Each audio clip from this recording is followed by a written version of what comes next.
नमस्कार जय जगन्नाथ दर्शक बंधु शुभ सकाळ मु लिपुन आपण मानकु स्वागत करुछि लिपुन ओडिया न्यूज को। आज हेउछि 6 तारिख एप्रिल मास सोमवार। आज मु आपण पाखकु ओडिशा तथा देश विदेशर 25टी बछा बछा गुरुत्वपूर्ण खबर नेई करि आसीछि। जेउ खबर गुडीको आपण माने जानिबा निहाती जरूरी, सेति पई भिडियोटी को शेष पर्यंत देखंतु। ता सहित आपण ए न्यूज को केउ जिल्ला रो देखुछंती हमकु कमेंट माध्यम रे जणांतु। हम चैनल ले नुवा करि आसीथिले दया करि चैनल टी को एबे ही सब्सक्राइब करि दियंतु। पाखरे आसुथिबा बेल आइकन को प्रेस कर रखंतु, जहा फल रे एभली गुरुत्वपूर्ण खबर आसिले आपण सर्वप्रथमे नोटिफिकेशन जरिया रे पाई परिबे। तेबे डेरी न करी चलंतु आजिर खबर उपरे नजर पकेइबा। आजिर प्रथम खबर, तातिरु मिली पारे आश्वस्ति। आगामी 5 दिन पर्यंत कालबैशाखी संभावना। तातिरु मिली पारे आश्वस्ति। आगामी 5 दिन जाए राज्यर विभिन्न स्थान रे कालबैशाखी वर्षा नै पूर्वानुमान करिछि आंचलिक पाणीपाग केन्द्र। कालबैशाखी वर्षा फल रे दिन रे खरा जेउ ताउ देखाउथिला सेथुरु किछिटा आश्वस्ति मिली पारे। 3 रु 5 डिग्री पर्यंत कमी पारे दिनर तापमात्रा।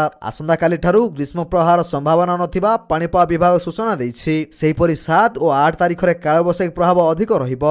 एथिलागि 6 रु 8 तारिख मध्यरे समुद्र मध्यकु न जिबा लागि मत्स्यजीवी सतर्क सूचना जारी करा जायछि। 7 तारिख रे उत्तर ओडिशा और दक्षिण ओडिशा रे भारी वर्षा संभावना थिबा पाणीपाग विभाग पूर्वानुमान करिछि। तो दर्शक बंधु चलंतु नजर पकेइबा परवर्ती खबर उपरे। मसला रे मिसुछि पोशाक रंग, हळदी और लंका गुंड रे सिंथेटिक रंग मिसा जाउछि। विदेश रे भारतीय मसला को नै विवाद देखा जायछि। भारतर केतोटी प्रमुख कंपनी रो मसला रे एथिलीन ऑक्साइड नामक रासायनिक पदार्थ मिसा जाउथिबा अभियोग आसिया परे देश रे एहागु नै चर्चा चलिछि। एभली स्थिति रे देश भितरे मसला को नै हेउथिबा बड़ कारनामा सामना को आसिछि। उत्तर प्रदेश रो मोदीनगर रे एक मसला मिल ले हळदी गुंड और लंका गुंड रे पोशाक रंग मिसा जाउथिबा धरा पड़िछि। मसला को अधिक आकर्षणीय करिया पई एमिति करा जाउथिबा कोहा जाउछि। तो दर्शक बंधु चलंतु नजर पकेइबा परवर्ती खबर उपरे। एही वर्ग को 1 लाख टंका देउछन्ती सरकार, जल्दी करंतु आवेदन। केंद्र सरकार द्वारा कार्यकारी होइथिबा एभली अनेक योजना रहिछि, जाहागु नै अनेक एजाय अवगत नाहंती।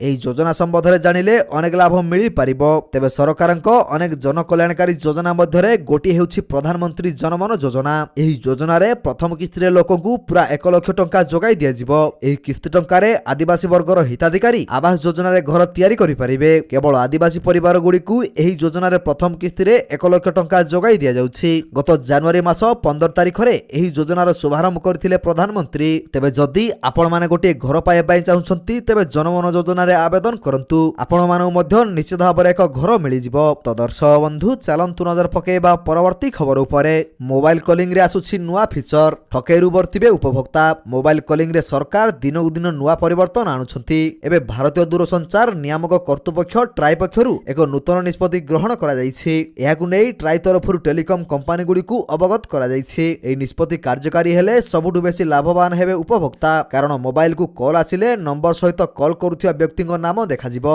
यह एक प्रकार ट्रू कलर परि कार्य करिवो। ए संपर्क रे उपभोक्ता मानक ठारू प्रथमे अनुमति नेबाकु ट्राई पक्षरु टेलिकम कंपनी गुडीकु कोहा जायछि। तो दर्शक बंधु चलंतु नजर पकेइबा परवर्ती खबर उपरे। राशन कार्ड धारी मानक पई आसिला बड़ खुशी खबर। सब हिताधिकारी पाई परिबे लाभ, जानतु किपरि करिवे आवेदन। दर्शक बंधु जदि आपण पाखर राशन कार्ड अछि ताहाले आपण पई आसी आइछि एक बड़ खबर, जाहाकु सुनिले आपण माने मध्ये खुशी रे पागल होई जिवे। जदि आपण पाखर एक राशन कार्ड अछि तेबे आपण को मागणार एक गैस चूल्हा और एक गैस सिलिंडर पाई परिबे। तेबे किपरि यार लाभ उठाई परिबे आसंतु जानिबा। मागणा गैस स्टोव और गैस सिलिंडर पाया पई प्रथमे आपण को बीपीएल राशन कार्ड रो आवश्यकता रहिछि, जेउथिरे सरकार आपण को मध्ये मागणा गैस एवं स्टोव जोगाई देबे। तेबे दर्शक बंधु कोन आपण को राशन कार्ड अछि कि? जदि अछि तेबे हमकु कमेंट माध्यम रे निश्चित भाव रे जणातु, जाद्वारा हमें जानि परिबु जे केते जण हिताधिकारी पाखरे राशन कार्ड रहिछि। तो दर्शक बंधु चलंतु नजर पकेइबा परवर्ती खबर उपरे। मे मास 7 रे देशर 12टी राज्यर अनेक शहर रे बैंक बंद रहिबो। देखंतु संपूर्ण लिस्ट। लोकसभा निर्वाचन पई गत मास 19 तारिख रे देशर प्रथम पर्याय मतदान समाप्त होइथिबा बेले गत मास 26 तारिख रे द्वितीय पर्याय मतदान समाप्त होइथिला। आगु आउ 5टी पर्याय रे मतदान ग्रहण करा जिवो। सेहिपरि मे 13 रु ओडिसा रे 4टी पर्याय रे मतदान ग्रहण करा जिवो। तेबे विभिन्न दल पक्षरु प्रार्थी तालिका घोषणा करा जिया परे अनेक नेता दल छाडी अन्य दल रे शामिल होइथिबार देखा जायछि। तेबे गणतंत्रर महापर्वर प्रक्रिया क्रमे आसंदा 7 ତାରିଖରେ ତୃତୀୟ ପର୍ଯ୍ୟାୟ ମତଦାନ ଗ୍ରହଣ କରାଯିବ। ତ ଦର୍ଶକ ବନ୍ଧୁ ଚାଲନ୍ତୁ ନଜର ପକାଇବା ପରବର୍ତ୍ତୀ ଖବର ଉପରେ। ତେବେ କେବେ ଆସିବ ପିଏମ୍ କିଷାନର 17ତମ କିସ୍ତି ଟଙ୍କା? ଆଜି ହିଁ କରିନିଅନ୍ତୁ ଏହି କାମ, ନଚେତ୍ ଆକାଉଣ୍ଟକୁ ଆସିବ ନାହିଁ ଟଙ୍କା। ଭାରତ ସରକାର ଚାଷୀମାନଙ୍କ ପାଇଁ ପ୍ରଧାନମନ୍ତ୍ରୀ କିଷାନ ସମ୍ମାନ ନିଧି ଭଳି ଏକ ଚମତ୍କାର ଯୋଜନା ଚଳାଉଛନ୍ତି। ଏହି ଅଧୀନରେ ଦେଶର ସମସ୍ତ କୃଷକ ପରିବାରକୁ କୃଷି ଏବଂ ଅନ୍ୟାନ୍ୟ ଆନୁଷଙ୍ଗିକ କାର୍ଯ୍ୟ ତଥା ଘରର ଆବଶ୍ୟକତା କ୍ରୟ ପାଇଁ ଆର୍ଥିକ ସହାୟତା ଯୋଗାଇ ଦିଆଯାଉଛି। ଏହି ଯୋଜନାରେ 16ତମ କିସ୍ତି ପ୍ରଧାନମନ୍ତ୍ରୀ ନରେନ୍ଦ୍ର ମୋଦିଙ୍କ ଦ୍ୱାରା 28 ଫେବୃଆରୀ 2024ରେ ସମସ୍ତ ଯୋଗ୍ୟ ଚାଷୀଙ୍କୁ ପ୍ରଦାନ କରାଯାଇଥିଲା। ତେବେ ଚାଷୀମାନେ ବର୍ତ୍ତମାନ 17ତମ କିସ୍ତି ଅପେକ୍ଷାରେ ରହିଛନ୍ତି। ପିଏମ୍ କିଷାନ ପଦକ୍ଷେପ ଅନୁଯାୟୀ ଯୋଗ୍ୟ ଚାଷୀଙ୍କୁ ପ୍ରତି 4 ମାସରେ 2000 ଟଙ୍କା ଲେଖାଏଁ ଦିଆଯାଉଛି। ତେବେ 17ତମ କିସ୍ତି ପାଇବାକୁ ହେଲେ ଆପଣଙ୍କୁ ଇକେୱାଇସିକୁ କମ୍ପ୍ଲିଟ୍ କରିବାକୁ ପଡ଼ିବ। ପିଏମ୍ କିଷାନ ୱେବସାଇଟ୍ ଅନୁଯାୟୀ ପିଏମ୍ କିଷାନରେ ପଞ୍ଜୀକୃତ କୃଷକମାନେ ଇକେୱାଇସିକୁ କରିବାକୁ ପଡ଼ିବ, ନଚେତ୍ ପିଏମ୍ କିଷାନରେ ଟଙ୍କା ମିଳିବ ନାହିଁ। ତେବେ ଦର୍ଶକ ବନ୍ଧୁ, କ'ଣ ଆପଣମାନେ ପିଏମ୍ କିଷାନ ଯୋଜନାରେ ଇକେୱାଇସିକୁ ଅପଡେଟ୍ କରାଇ ସାରିଲେଣି କି? ଯଦି କରିସାରିଲେଣି ଆମକୁ କମେଣ୍ଟ ମାଧ୍ୟମରେ ନିଶ୍ଚିତ ଭାବରେ ୟେସ୍ ଲେଖିକି ଜଣାନ୍ତୁ। ତ ଦର୍ଶକ ବନ୍ଧୁ ଚାଲନ୍ତୁ ନଜର ପକାଇବା ପରବର୍ତ୍ତୀ ଖବର ଉପରେ। ଓଡ଼ିଶା ପାଇଁ ବିଜେପିର ସଂକଳ୍ପ ପତ୍ର ଉନ୍ମୋଚିତ। ଏମ୍ଏସ୍ପି 3100 ଟଙ୍କା, 18 ମାସରେ ଚିଟ୍ଫଣ୍ଡ ଅର୍ଥ ଫେରସ୍ତ। ଓଡ଼ିଶାରେ ନିର୍ବାଚନ ଜିତି ସରକାର ଗଢ଼ିବାକୁ ଅଣ୍ଟା ଭିଡ଼ିଥିବା ବିଜେପି ଆଜି ରାଜ୍ୟ ପାଇଁ ନିର୍ବାଚନୀ ଇସ୍ତାହାର ଘୋଷଣା କରିଛି। ବିଜେପି ରାଷ୍ଟ୍ରୀୟ ଅଧ୍ୟକ୍ଷ ଜେପି ନଡ୍ଡା ସଂକଳ୍ପ ପତ୍ର ଉନ୍ମୋଚନ କରିଛନ୍ତି। କୃଷକ, ଯୁବପିଢ଼ି, ମହିଳା ଓ ଗରିବ ଓ ମଧ୍ୟମ ବର୍ଗଙ୍କ ପାଇଁ ଏହି ଇସ୍ତାହାରକୁ ସମର୍ପିତ କରାଯାଇଛି। ଏଥିରେ 21 ପ୍ରସ୍ତାବ ପାରିତ ହୋଇଛି। ଏହି ସମୟରେ ରାଜ୍ୟ ବିଜେପି ମନମୋହନ ସାମଲ, ରାଷ୍ଟ୍ରୀୟ ଉପାଧ୍ୟକ୍ଷ ବୈଜୟନ୍ତ ପଣ୍ଡା, ସାଂସଦ ଅପରାଜିତା ଷଡ଼ଙ୍ଗୀ, ସାଂସଦ ଜୁଏଲ ଓରାମ, ବରିଷ୍ଠ ନେତା ସମୀର ମହାନ୍ତି, ରାଷ୍ଟ୍ରୀୟ ମୁଖପାତ୍ର ସମ୍ବିତ ପାତ୍ର ଉପସ୍ଥିତ ଥିଲେ। ତ ଦର୍ଶକ ବନ୍ଧୁ ଚାଲନ୍ତୁ ନଜର ପକାଇବା ପରବର୍ତ୍ତୀ ଖବର ଉପରେ। ସ୍କଲାରସିପ୍ ଘୋଷଣା, ଛାତ୍ରଛାତ୍ରୀଙ୍କ ଆକାଉଣ୍ଟକୁ ଆସିବ ଏତିକି ଟଙ୍କା। ଛାତ୍ରଛାତ୍ରୀଙ୍କ ଉଜ୍ଜଳ ଭବିଷ୍ୟତ ପାଇଁ ସ୍କଲାରସିପ୍ ଘୋଷଣା କରିଛନ୍ତି ସରକାର। ଏହି ସ୍କଲାରସିପ୍ ଟଙ୍କା ଏବେ ମିଳିବା ଆରମ୍ଭ ହୋଇସାରିଲାଣି। ଯେଉଁ ଛାତ୍ରଛାତ୍ରୀ ଏଥିପାଇଁ ଆବେଦନ କରିଥିଲେ ସେମାନେ ନିଜ ନିଜର ଆବେଦନ ଷ୍ଟାଟସ୍ ଚେକ୍ କରିପାରିବେ। ଛାତ୍ରଛାତ୍ରୀଙ୍କ ଆବେଦନ ପତ୍ର ଯାଞ୍ଚ କରାଯିବା ପରେ ଏହି ଟଙ୍କା ବ୍ୟାଙ୍କ ଆକାଉଣ୍ଟରେ ଜମା ହେବା ଆରମ୍ଭ ହୋଇଯାଇଛି। ଯେଉଁ ଛାତ୍ରଛାତ୍ରୀମାନେ ଏଯାଏଁ ଯାଞ୍ଚ କରିନାହାନ୍ତି ସେମାନେ ତୁରନ୍ତ ଆପ୍ଲିକେସନ ଷ୍ଟାଟସ୍ ଚେକ୍ କରିବା ଆବଶ୍ୟକ। ଏହି ସିଷ୍ଟମ ମାଧ୍ୟମରେ ସ୍କଲାରସିପ୍ ଟଙ୍କା ପ୍ରଦାନ କରାଯାଉଛି। ତେଣୁ ଯେଉଁମାନଙ୍କୁ ଏଯାଏଁ ଟଙ୍କା ମିଳିନାହିଁ ସେମାନଙ୍କୁ ଚିନ୍ତା କରିବାର ଆବଶ୍ୟକତା ନାହିଁ, କାରଣ ଆବେଦନ ପତ୍ର ଯାଞ୍ଚ ହେବା ମାତ୍ରେ ଛାତ୍ରଛାତ୍ରୀଙ୍କ ଆକାଉଣ୍ଟରେ ଟଙ୍କା ଜମା କରାଯିବ। ତେବେ ଏହି ଟଙ୍କା ସମସ୍ତ ଛାତ୍ରଛାତ୍ରୀଙ୍କୁ ମିଳିବା ନେଇ ବଡ଼ ଘୋଷଣା କରାଯାଇଛି। ତ ଦର୍ଶକ ବନ୍ଧୁ ଚାଲନ୍ତୁ ନଜର ପକାଇବା ପରବର୍ତ୍ତୀ ଖବର ଉପରେ। ହେଡ୍ ମେସେଜ କରୁଥିଲେ ସାବଧାନ, 3 ମାସରେ 2 କୋଟିରୁ ଅଧିକ ହ୍ୱାଟ୍ସଆପ୍ ଆକାଉଣ୍ଟ ବ୍ଲକ। ଆଗକୁ ଆହୁରି ଦୃଢ଼ କାର୍ଯ୍ୟାନୁଷ୍ଠାନ ପାଇଁ ମେଟାର ନିଷ୍ପତ୍ତି। ଏବେ ହ୍ୱାଟ୍ସଆପ୍ ମାଧ୍ୟମରେ ଲୋକଙ୍କୁ ଠକିବାକୁ ଚେଷ୍ଟା କଲେ ବନ୍ଦ ହୋଇଯିବ ଆପଣଙ୍କ ଆକାଉଣ୍ଟ। ଚଳିତ ବର୍ଷ 3 ମାସ ମଧ୍ୟରେ 2 କୋଟିରୁ ଅଧିକ ଆକାଉଣ୍ଟକୁ ବ୍ଲକ କରିଛି କମ୍ପାନୀ। ହ୍ୱାଟ୍ସଆପ୍ ବ୍ୟବହାରକାରୀଙ୍କ ସୁରକ୍ଷାକୁ ଦୃଷ୍ଟିରେ ରଖି କମ୍ପାନୀ ପକ୍ଷରୁ ଏଭଳି ପଦକ୍ଷେପ ନିଆଯାଇଛି। ଆଗକୁ ମଧ୍ୟ ଏଭଳି ସ୍କାମ୍ କରୁଥିବା ଆକାଉଣ୍ଟକୁ ବନ୍ଦ କରାଯିବ ବୋଲି କମ୍ପାନୀ ପକ୍ଷରୁ କୁହାଯାଇଛି। ମିଳିଥିବା ରିପୋର୍ଟ ଅନୁସାରେ ବର୍ଷର ପ୍ରଥମ 3 ମାସ ମଧ୍ୟରେ 2,23,10,000 ଆକାଉଣ୍ଟକୁ ବନ୍ଦ କରାଯାଇଛି। ତ ଦର୍ଶକ ବନ୍ଧୁ ଚାଲନ୍ତୁ ନଜର ପକାଇବା ପରବର୍ତ୍ତୀ ଖବର ଉପରେ। ୟୁଜିସି ପକ୍ଷରୁ ଚିଠି, ସମସ୍ତ ଉଚ୍ଚ ଶିକ୍ଷାନୁଷ୍ଠାନରେ କାର୍ଯ୍ୟକାରୀ ହେବ ଜେଣ୍ଡର ଚାମ୍ପିୟନ। ଦେଶର ଶିକ୍ଷା ବ୍ୟବସ୍ଥାକୁ ଆଗକୁ ନେବା ପାଇଁ ବିଶ୍ୱବିଦ୍ୟାଳୟ ଅନୁଦାନ ଆୟୋଗ ପକ୍ଷରୁ ବିଭିନ୍ନ ପ୍ରୟାସ କରାଯିବା ସହିତ କ୍ରମାଗତ ଭାବେ ପଦକ୍ଷେପ ଗ୍ରହଣ କରାଯାଉଛି। ତେବେ ଏହା ମଧ୍ୟରେ ଶିକ୍ଷାନୁଷ୍ଠାନମାନଙ୍କରେ ଲିଙ୍ଗଗତ ସମାନତାକୁ ପ୍ରୋତ୍ସାହନ ଦେବା ଲକ୍ଷ୍ୟରେ ନୂଆ ପଦକ୍ଷେପ ଗ୍ରହଣ କରାଯାଇଛି। ଏନେଇ ଗାଇଡଲାଇନ ମଧ୍ୟ କାର୍ଯ୍ୟକାରୀ କରାଯିବ। ସମସ୍ତ ଉଚ୍ଚ ଶିକ୍ଷାନୁଷ୍ଠାନରେ ଜେଣ୍ଡର ଚାମ୍ପିୟନ କାର୍ଯ୍ୟକାରୀ ହେବ। ଏନେଇ ୟୁଜିସି ତରଫରୁ ସମସ୍ତ ଉଚ୍ଚ ଶିକ୍ଷାନୁଷ୍ଠାନମାନଙ୍କୁ ଚିଠି ପଠାଯାଇଛି। ତ ଦର୍ଶକ ବନ୍ଧୁ ଚାଲନ୍ତୁ ନଜର ପକାଇବା ପରବର୍ତ୍ତୀ ଖବର ଉପରେ। ସ୍ୱାସ୍ଥ୍ୟସେବା କ୍ଷେତ୍ରରେ ଆମରିର ଆଉ ଏକ ପଦକ୍ଷେପ। ହସ୍ପିଟାଲ ପକ୍ଷରୁ ମାଗଣା ଲିଭର ଟେଷ୍ଟ କ୍ୟାମ୍ପ ଆୟୋଜିତ। ସ୍ୱାସ୍ଥ୍ୟସେବା ଯୋଗାଇ ଦେବା କ୍ଷେତ୍ରରେ ପାରଦର୍ଶିତା ଲାଭ କରିଛି ଆମରି ହସ୍ପିଟାଲ। ଲୋକଙ୍କୁ ଭରସାଯୋଗ୍ୟ ଓ ସୁଲଭ ସ୍ୱାସ୍ଥ୍ୟସେବା ଯୋଗାଇବାରେ ଏହା ସର୍ବଦା ବଦ୍ଧପରିକର। ପୂର୍ବ ଭାରତର ଏହି ଅଗ୍ରଣୀ ସ୍ୱାସ୍ଥ୍ୟସେବା ଅନୁଷ୍ଠାନ ଆମରି ହସ୍ପିଟାଲ ଜନସାଧାରଣଙ୍କ ସେବା ଯୋଗାଇବା ନିମନ୍ତେ ପୁଣି ଆଉ ଏକ ପଦକ୍ଷେପ ଗ୍ରହଣ କରିଛି। ଆମରି ହସ୍ପିଟାଲ ପରିସରରେ ଏକ ନୂଆ ଲିଭର କ୍ଲିନିକର ଶୁଭାରମ୍ଭ କରିଛି। ଆସନ୍ତା ମେ 8 ତାରିଖରେ ଏକ ମାଗଣା ଯକୃତ ସ୍ୱାସ୍ଥ୍ୟ ପରୀକ୍ଷା ଓ ପରାମର୍ଶ ଶିବିର ଆୟୋଜନ କରିବ ଆମରି ହସ୍ପିଟାଲ। ତ ଦର୍ଶକ ବନ୍ଧୁ ଚାଲନ୍ତୁ ନଜର ପକାଇବା ପରବର୍ତ୍ତୀ ଖବର ଉପରେ। ନିର୍ବାଚନ ସମୟରେ ବିରୋଧୀ ପର୍ଯ୍ୟଟକ ଭଳି ଆସିବେ, ନିର୍ବାଚନ ସରିଲେ ଦେଖା ମିଳିବନି। ବୌଦ୍ଧରୁ ବିରୋଧୀଙ୍କୁ ଟାର୍ଗେଟ କଲେ ଭିକେ ପାଣ୍ଡିଆନ। ବୌଦ୍ଧରେ ବିଜେଡି ପ୍ରାର୍ଥୀଙ୍କ ପାଇଁ ପ୍ରଚାର କରିଛନ୍ତି ଭିକେ ପାଣ୍ଡିଆନ। ଜିଲ୍ଲା ଗସ୍ତ ସମୟରେ ପାଇଥିବା ଆବେଦନର କେତେ କାମ ହୋଇଛି ତାହାର ହିସାବ ଦେବା ସହ ଦଳୀୟ ପ୍ରାର୍ଥୀଙ୍କୁ ଭୋଟ ଦେବାକୁ ଅପିଲ କରିଛନ୍ତି। ଏହା ସହ ବିରୋଧୀଙ୍କୁ ଟାର୍ଗେଟ କରିଛନ୍ତି ଭିକେ ପାଣ୍ଡିଆନ। ନିର୍ବାଚନରେ ବିରୋଧୀମାନେ ପର୍ଯ୍ୟଟକ ଭଳି ଆସିବେ ବୋଲି ସେ କହିଛନ୍ତି। ବଡ଼ ବଡ଼ କଥା କହିବେ, ନିର୍ବାଚନ ପରେ ଆଉ ସେମାନଙ୍କର ଦେଖା ଦର୍ଶନ ମିଳିବନି। କିନ୍ତୁ ବିଜେଡିର ପ୍ରାର୍ଥୀ ଅଚ୍ୟୁତ ସାମନ୍ତ ଓ ପ୍ରଦୀପ ଅମାନ୍ତ ଲୋକଙ୍କ ସହ ରହିବେ, ଏପରି କହିଛନ୍ତି ଭିକେ ପାଣ୍ଡିଆନ। ତ ଦର୍ଶକ ବନ୍ଧୁ ଚାଲନ୍ତୁ ନଜର ପକାଇବା ପରବର୍ତ୍ତୀ ଖବର ଉପରେ। କେଉଁଠି ପ୍ରକାଶ ପାଇବ 10ମ ଏବଂ ଦ୍ୱାଦଶ ପରୀକ୍ଷା ରେଜଲ୍ଟ? ସିବିଏସ୍ଇ ଜାରି କଲା ଡିଜିଲକର ଆସେସ୍ କୋଡ୍। 10ମ ଏବଂ ଦ୍ୱାଦଶ ଶ୍ରେଣୀର ଛାତ୍ରଛାତ୍ରୀ ଛାତ୍ରଛାତ୍ରୀ ଏବେ ନିଜ ପରୀକ୍ଷା ଫଳାଫଳକୁ ଅପେକ୍ଷା କରି ରହିଛନ୍ତି। ତେବେ ଏହା ମଧ୍ୟରେ ସିବିଏସ୍ଇ ପକ୍ଷରୁ ଏକ ବଡ଼ ଘୋଷଣା ହୋଇଯାଇଛି। ସିବିଏସ୍ଇ ତରଫରୁ କୁହାଯାଇଛି ଯେ ସ୍କୁଲଗୁଡ଼ିକୁ ଡିଜିଲକର ଆକ୍ସେସ୍ କୋଡ୍ ସେୟାର କରାଯାଇଛି। ଏହା ସହିତ ଖୁବ୍ ଶୀଘ୍ର ଦଶମ ଏବଂ ଦ୍ୱାଦଶ ଶ୍ରେଣୀର ଛାତ୍ରଛାତ୍ରୀଙ୍କ ରେଜଲ୍ଟ ଘୋଷଣା ହେବ ବୋଲି କହିଛି ସିବିଏସ୍ଇ। ଡିଜିଲକର ହେଉଛି ଏକ ପ୍ଲାଟଫର୍ମ ଯାହା ଛାତ୍ରଛାତ୍ରୀମାନଙ୍କୁ ବୋର୍ଡ ମାର୍କସିଟ୍ ଏବଂ ସାର୍ଟିଫିକେଟ୍ର ଡିଜିଟାଲ କପି ଡାଉନଲୋଡ୍ କରିପାରିବେ। ତ ଦର୍ଶକ ବନ୍ଧୁ ଚାଲନ୍ତୁ ନଜର ପକାଇବା ପରବର୍ତ୍ତୀ ଖବର ଉପରେ। ପିଆଜ ରପ୍ତାନୀ ଉପରୁ ହଟିଲା କଟକଣା।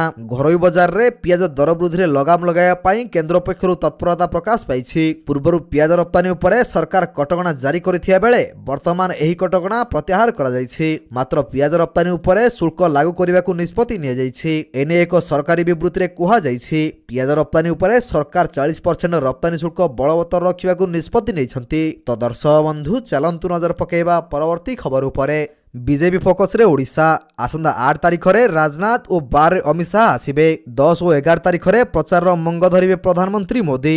ଆଗାମୀ ମାସରେ ସରଗରମ ରହିବ ଓଡ଼ିଶା ରାଜନୀତି। ଶେଷ 4ଟି ପର୍ଯ୍ୟାୟରେ ଓଡ଼ିଶାରେ ନିର୍ବାଚନ ହେବାକୁ ଥିବା ବେଳେ ଓଡ଼ିଶାରେ ଡେରା ପକାଇବେ ମାଳମାଳ କେନ୍ଦ୍ରୀୟ ନେତା।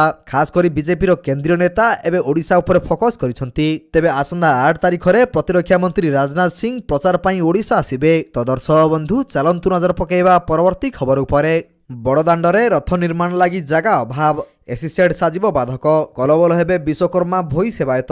ବଡ଼ଦାଣ୍ଡର ଗୋଟିଏ ପାର୍ଶ୍ୱରେ ପ୍ରସ୍ତୁତ ଚାଲିଛି ରଥ ଖଳା। ଅନ୍ୟପଟରେ ଶ୍ରଦ୍ଧାଳୁଙ୍କ ଲାଗି ରହିଛି ଅସ୍ଥାୟୀ ଏସି ସେଡ୍। ଆଉ ସଂକୀର୍ଣ୍ଣ ମଝି ରାସ୍ତାରେ ଚାଲି ଚାଲି ଯିବେ ଶ୍ରଦ୍ଧାଳୁ। ଏହା ସହିତ ଯାନବାହନ ଓ ବରିଷ୍ଠ ନାଗରିକଙ୍କ ପାଇଁ ବ୍ୟାଟେରୀ ଚାଳିତ ଗାଡ଼ି ମଧ୍ୟ ଚାଲିବ। ତେବେ ଏହି ସମୟରେ ଉକ୍ତ ଅଞ୍ଚଳ ସମ୍ପୂର୍ଣ୍ଣ ଭାବେ ଟ୍ରାଫିକ୍ ଜାମ୍ ରହିବ। ଏପରିକି ରଥ ନିର୍ମାଣ କାର୍ଯ୍ୟରେ ମଧ୍ୟ ବାଧା ଉପୁଜିବ ବୋଲି ଆଶଙ୍କା ଦେଖାଦେଇଛି। ତ ଦର୍ଶକ ବନ୍ଧୁ ଚାଲନ୍ତୁ ନଜର ପକାଇବା ପରବର୍ତ୍ତୀ ଖବର ଉପରେ। ଅସହ୍ୟ ତାତି 2:30 ସୁଦ୍ଧା 44 ଡିଗ୍ରୀ ଛୁଇଁଲା ପାରଦ। ଝାରସୁଗୁଡ଼ା ସବୁଠୁ ଉତ୍ତପ୍ତ ସହର। ସାରା ରାଜ୍ୟରେ ଗ୍ରୀଷ୍ମ ପ୍ରବାହ ଜାରି ରହିଥିବା ବେଳେ ଅସହ୍ୟ ତାତି ଅନୁଭୂତ ହେଉଛି। ଆଜି ଦିନ 2:30 ସୁଦ୍ଧା 44 ଡିଗ୍ରୀ ପାରଦ ଛୁଇଁଛି। ଏହା ସହିତ 44 ଡିଗ୍ରୀ ସହ ଝାରସୁଗୁଡ଼ା ରାଜ୍ୟର ସବୁଠୁ ଉତ୍ତପ୍ତ ସହର ପାଲଟିଛି। ସେହିପରି Keonjhar 43 degree, Sambalpur 42.7 degree, Rourkela 42.2 degree, Hirakud 41.8 degree ଏବଂ ଭୁବନେଶ୍ୱର 39.9 ଡିଗ୍ରୀ ସେଲସିୟସ୍ ରେକର୍ଡ କରାଯାଇଛି। ଏନେଇ ସୂଚନା ଦେଇଛି ଭୁବନେଶ୍ୱର ଆଞ୍ଚଳିକ ପାଣିପାଗ କେନ୍ଦ୍ର। ତ ଦର୍ଶକ ବନ୍ଧୁ ଚାଲନ୍ତୁ ନଜର ପକାଇବା ପରବର୍ତ୍ତୀ ଖବର ଉପରେ। ତେଲ ପକାଇବା ପୂର୍ବରୁ ଜାଣି ନିଅନ୍ତୁ ଆଜି କେତେ ରହିଛି ପେଟ୍ରୋଲ ଦର। ଗାଡ଼ିରେ ତେଲ ପକାଇବା ପୂର୍ବରୁ ଜାଣି ନିଅନ୍ତୁ ଆଜି କେତେ ରହିଛି ପେଟ୍ରୋଲ ଏବଂ ଡିଜେଲ ଦର। ତୈଳ କମ୍ପାନୀଗୁଡ଼ିକ ସକାଳେ ଜାରି କରିଛନ୍ତି ପେଟ୍ରୋଲ ଏବଂ ଡିଜେଲର ନୂଆ ମୂଲ୍ୟ। ଭୁବନେଶ୍ୱରରେ ପେଟ୍ରୋଲ ଦର 101 ଟଙ୍କା 6 ପଇସା ହୋଇଛି। ଡିଜେଲ ଦର 92 ଟଙ୍କା 64 ପଇସାକୁ ହ୍ରାସ ପାଇଛି। ଦିଲ୍ଲୀରେ ପେଟ୍ରୋଲ ଦର 94 ଟଙ୍କା 72 ପଇସାକୁ ହ୍ରାସ ପାଇଥିବା ବେଳେ ଡିଜେଲ ଦର 87 ଟଙ୍କା 62 ପଇସାକୁ ହ୍ରାସ ପାଇଛି। ତ ଦର୍ଶକ ବନ୍ଧୁ ଚାଲନ୍ତୁ ନଜର ପକାଇବା ପରବର୍ତ୍ତୀ ଖବର ଉପରେ। ତେବେ ଆଜି କ'ଣ ରହିଛି ସୁନା ଦର? କିଣିବା ପୂର୍ବରୁ ଜାଣି ନିଅନ୍ତୁ ଆଜିର ଦାମ। କିଛି ଦିନ ହେବ ସୁନାର ଦାମ ଆକାଶ ଛୁଆଁ ରହୁଛି। ତେବେ ଆଜି ସୁନା ଦାମରେ କିଛି ପରିବର୍ତ୍ତନ ରହିଛି। ଆଜି ସୁନା କିଣିବା ପୂର୍ବରୁ ନଜର ପକାନ୍ତୁ ଆଜି ଓଡ଼ିଶାରେ କେତେ ରହିଛି ସୁନା ଦର। ଆଜି ଭାରତୀୟ ବଜାରରେ 24 କ୍ୟାରେଟ ସୁନା ଦର 10 ଗ୍ରାମ ପ୍ରତି 71,830 ଟଙ୍କା ରହିଛି। ସେହିପରି 22 କ୍ୟାରେଟ ସୁନା ଦର 10 ଗ୍ରାମ ପିଛା 65,850 ଟଙ୍କା ରହିଛି। ସେହିପରି ଭୁବନେଶ୍ୱରରେ 22 କ୍ୟାରେଟ ସୁନା ଦର 10 ଗ୍ରାମ ପ୍ରତି 65,850 ଟଙ୍କାରେ ପହଞ୍ଚିଛି ଏବଂ 24 କ୍ୟାରେଟ ସୁନା ମୂଲ୍ୟ 10 ଗ୍ରାମ ପ୍ରତି 71,830 ଟଙ୍କା ହୋଇଛି। ତ ଦର୍ଶକ ବନ୍ଧୁ ଚାଲନ୍ତୁ ନଜର ପକାଇବା ପରବର୍ତ୍ତୀ ଖବର ଉପରେ। ଭାରତୀୟ ନୌସେନାରେ ପୂରଣ ହେବ 300ରୁ ଅଧିକ ପଦବୀ। 10ମ ପାସ୍ ବି କରିପାରିବେ ଆବେଦନ। ଭାରତୀୟ ନୌସେନାରେ ଚାକିରି କରିବାକୁ ପ୍ରାୟ ଯୁବବର୍ଗ ସ୍ୱପ୍ନ ଦେଖନ୍ତି। ଆପଣ ଯଦି ଭାରତୀୟ ନୌସେନାରେ ଚାକିରି ଖୋଜୁଛନ୍ତି ତେବେ ଆପଣଙ୍କ ପାଇଁ ଏକ ସୁବର୍ଣ୍ଣ ସୁଯୋଗ। ଏନେଇ ଭାରତୀୟ ନୌସେନା ଅଗ୍ନିବୀର ଏକ ବିଜ୍ଞପ୍ତି ପ୍ରକାଶ କରିଛି। ଏହି ନିଯୁକ୍ତି ମାଧ୍ୟମରେ ଭାରତୀୟ ନୌସେନାରେ SSR ଏବଂ MR ପଦବୀ ପୂରଣ ହେବ। ଏଥିପାଇଁ ଅନଲାଇନ ମାଧ୍ୟମରେ ଆବେଦନ କରିବାକୁ ପଡ଼ିବ, ଯେଉଁଥିରେ 300ରୁ ଅଧିକ ପଦବୀ ପୂରଣ ହେବ। ତ ଦର୍ଶକ ବନ୍ଧୁ ଚାଲନ୍ତୁ ନଜର ପକାଇବା ପରବର୍ତ୍ତୀ ଖବର ଉପରେ। POKକୁ ବଳପୂର୍ବକ ଦଖଲ କରିବାର ଆବଶ୍ୟକତା ନାହିଁ। ଭାରତ ସହ ଏହା ଆପେ ମିଶିଯିବ, ଏପରି କହିଲେ ରାଜନାଥ ସିଂ। ନୂଆଦିଲ୍ଲୀ ପ୍ରତିରକ୍ଷା ମନ୍ତ୍ରୀ ରାଜନାଥ ସିଂ କହିଛନ୍ତି ପାକିସ୍ତାନ ଅଧିକୃତ କାଶ୍ମୀର ବା POK ଉପରେ ଭାରତ ନିଜର ଦାବିକୁ କେବେ ବି ଛାଡ଼ିବ ନାହିଁ। ଏଥିସହ ସେ ଆହୁରି ମଧ୍ୟ କହିଛନ୍ତି POKକୁ ବଳପୂର୍ବକ ଦଖଲ କରିବାର କୌଣସି ଆବଶ୍ୟକତା ନାହିଁ, କାରଣ କାଶ୍ମୀରରେ ବିକାଶ ଦେଖିବା ପରେ ଏହାର ଲୋକମାନେ ଆପେ ଆପେ ଭାରତରେ ମିଶିବାକୁ ଚାହିଁବେ। ରାଜନାଥ ସିଂ PTIକୁ ଦେଇଥିବା ଏକ ସାକ୍ଷାତକାରରେ କହିଛନ୍ତି ଜମ୍ମୁ କାଶ୍ମୀରରେ ସ୍ଥଳ ସ୍ଥିତିରେ ବହୁତ ଉନ୍ନତି ଆସିଛି। ତ ଦର୍ଶକ ବନ୍ଧୁ ଚାଲନ୍ତୁ ନଜର ପକାଇବା ପରବର୍ତ୍ତୀ ଖବର ଉପରେ। ସୂର୍ଯ୍ୟ ବିସ୍ଫୋରଣ ପାଇଁ ବଢୁଛି ପୃଥିବୀର ତାପମାତ୍ରା, ଚିନ୍ତାରେ ବୈଜ୍ଞାନିକ। ଅସହ୍ୟ ଗରମ ପାଇଁ ମଣିଷର ବଞ୍ଚିବା ମୁସ୍କିଲ ହୋଇପଡ଼ିଛି। ଦିନକୁ ଦିନ ବଢ଼ିବାରେ ଲାଗିଛି ତାପମାତ୍ରା। ଏହି ତାପମାତ୍ରା ବଢ଼ିବା ପଛରେ ମଣିଷର ହାତ ଅଛି ତାହା ତ ସତ, କିନ୍ତୁ ଆଜି ଆମେ ଆପଣଙ୍କୁ ତାପମାତ୍ରା ବଢ଼ିବା ପଛରେ ଆଉ ଏକ କାରଣ ଜଣାଇବୁ, ଯାହା ବିଷୟରେ ଆପଣ ହୁଏତ ପୂର୍ବରୁ କେବେ ଶୁଣି ନଥିବେ। ତେବେ ଦର୍ଶକ ବନ୍ଧୁ ସୂର୍ଯ୍ୟରେ ହେଉଛି ବଡ଼ ବଡ଼ ବିସ୍ଫୋରଣ, ଯାହା ଫଳରେ ଦିନକୁ ଦିନ ବଢୁଛି ପୃଥିବୀର ତାପମାତ୍ରା। ତେବେ ଏପରି କିଛି କହିଛନ୍ତି ବୈଜ୍ଞାନିକ।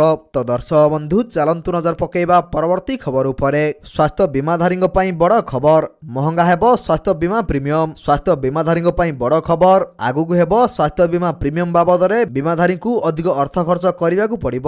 ଯଦି ଏପରି କିଛି ଘଟେ ତେବେ ସ୍ୱାସ୍ଥ୍ୟ ବୀମା ନେଇଥିବା ଗ୍ରାହକଙ୍କୁ ଲାଗିବ ଏକ ବଡ଼ ଝଟକା। ନିକଟରେ ଭାରତୀୟ ବୀମା ନିୟାମକ ଓ ବିକାଶ ପ୍ରାଧିକରଣ ପକ୍ଷରୁ କିଛି ବୀମା ନିୟମରେ ବଡ଼ ପରିବର୍ତ୍ତନ କରାଯାଇଥିଲା। ତେବେ ଏହି ନିୟମ ବଦଳରେ ପ୍ରଭାବ ବୀମା ପ୍ରିମିୟମ ଉପରେ ଦେଖିବାକୁ ମିଳିପାରେ। ତ ଦର୍ଶକ ବନ୍ଧୁ ଚାଲନ୍ତୁ ନଜର ପକାଇବା ପରବର୍ତ୍ତୀ ଖବର ଉପରେ। ତ ଦର୍ଶକ ବନ୍ଧୁ ପ୍ରତ୍ୟେକ ଦିନ ଏହିପରି ସକାଳର ଗୁରୁତ୍ୱପୂର୍ଣ୍ଣ ଖବର ଗୁଡ଼ିକ ଦେଖିବା ପାଇଁ ଆମ ଚ୍ୟାନେଲକୁ ସବସ୍କ୍ରାଇବ କରିଦିଅନ୍ତୁ, କାହିଁକିନା ପ୍ରତ୍ୟେକ ଦିନର ଏପରି ବଛା ବଛା ଖବର ଗୁଡ଼ିଏ ଆମେ ଆପଣମାନଙ୍କ ପାଇଁ ନେଇକରି ଆସୁଛୁ, ଯାହାର ଅପଡେଟ୍ ଆପଣମାନେ ଆମ ଚ୍ୟାନେଲ ମାଧ୍ୟମରେ ପାଇପାରିବେ। ତେଣୁ ଚ୍ୟାନେଲକୁ ସବସ୍କ୍ରାଇବ କରି ବେଲ୍ ଆଇକନକୁ ପ୍ରେସ୍ କରିବା ପାଇଁ ଜମାରୁ ଭୁଲନ୍ତୁ ନାହିଁ। ଭିଡ଼ିଓଟିକୁ ଶେଷ ପର୍ଯ୍ୟନ୍ତ ଦେଖିଥିବାରୁ ଆପଣଙ୍କୁ ବହୁତ ବହୁତ ଧନ୍ୟବାଦ। ଜୟ ଜଗନ୍ନାଥ।